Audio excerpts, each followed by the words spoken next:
Welcome back. The wide receiver position in the NFL is known to have its share of divas, but this year many other players will have a big head too. That's because the league is allowing players to wear guardian caps, padded headgear that the NFL says significantly reduces the chance of concussions. At Boston University's CTE Center, they're working with former NFL players to advance research into brain damage.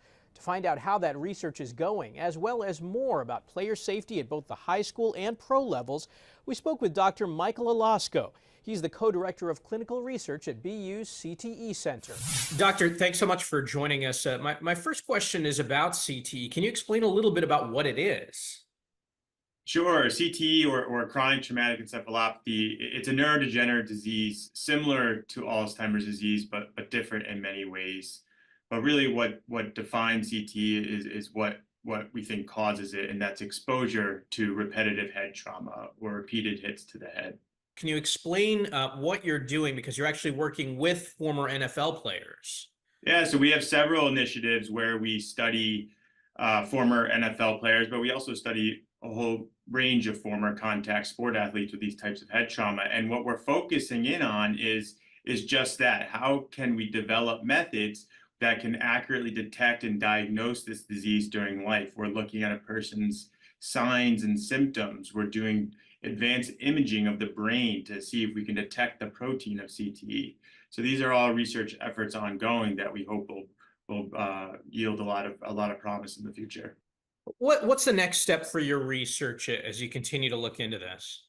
Yeah, great question. So I think our next step is really, can we diagnose this disease during life? We've made a lot of advancements on clarifying what the specific signs and symptoms of CTE are, and we're starting to try to identify a biomarker. What kind of marker can we use to identify what this disease looks like in the brain? Because ultimately, once we can diagnose this disease accurately during life, and we're getting closer, and then we're going to be able to move towards a point where we can really do treatment trials. And that's what it's all about. How can we help people? How can we treat them? How can we make their life and their family lives better?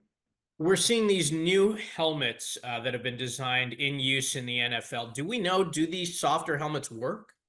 So there's been data that show that these softer helmets or guardian caps do prevent or do help reduce rates of concussion. Now, that data is not published, so I think we have to be careful with that. But yes, we do see that it seems to be effective. But I want to make an important point that we're talking about concussion there.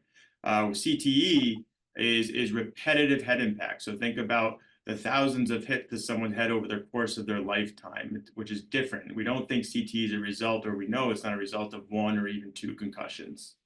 You know, a lot of parents out there have been hearing about CTE. They have kids that play football. What should they know? Should they be mindful of this when they are thinking about their kids playing football? Yeah, there's a couple of important points here. So one, what we know most about CTE is that it's about the number and the magnitude of hits. And we all know that these sports bring a lot of great benefits, physical, social benefits, but we need to think about ways to mitigate that risk.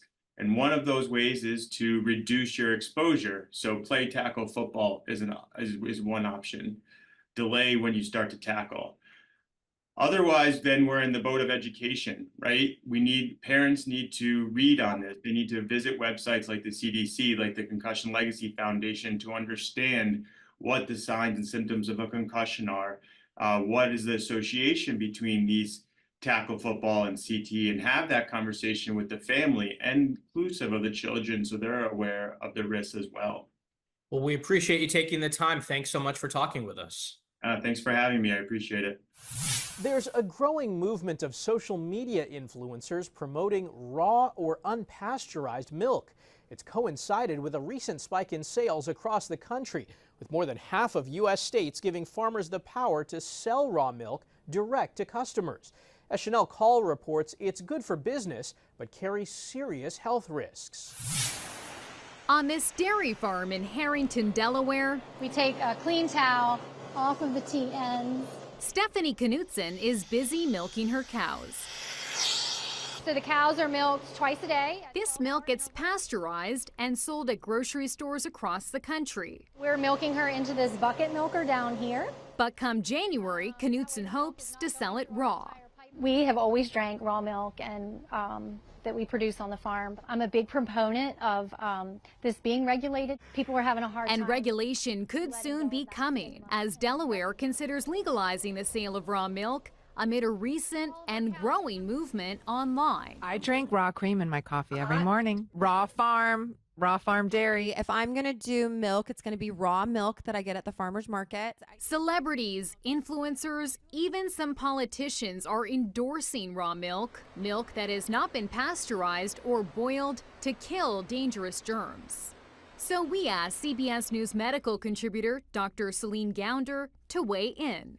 There is no nutritional benefit from drinking raw milk. People like the idea of it. Maybe they think it tastes better. Maybe they think it's, quote, more natural. But it's really no more natural than drinking water that has not been treated. And all that bacteria can lead to health problems. E. coli, Campylobacter, Salmonella.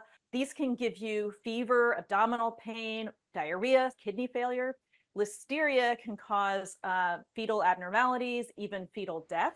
This year, doctors found high concentrations of the bird flu virus in the raw milk of infected dairy cattle. And a salmonella outbreak linked to raw milk sickened 170 people on the West Coast. So why is raw milk's popularity and access still growing? I think this goes back to people's lack of trust in public health and wanting to feel like they can make healthy choices for themselves. Unfortunately, in this case, that is not the healthy choice. The CDC, the American Academy of Pediatrics, and the American Medical Association all agree.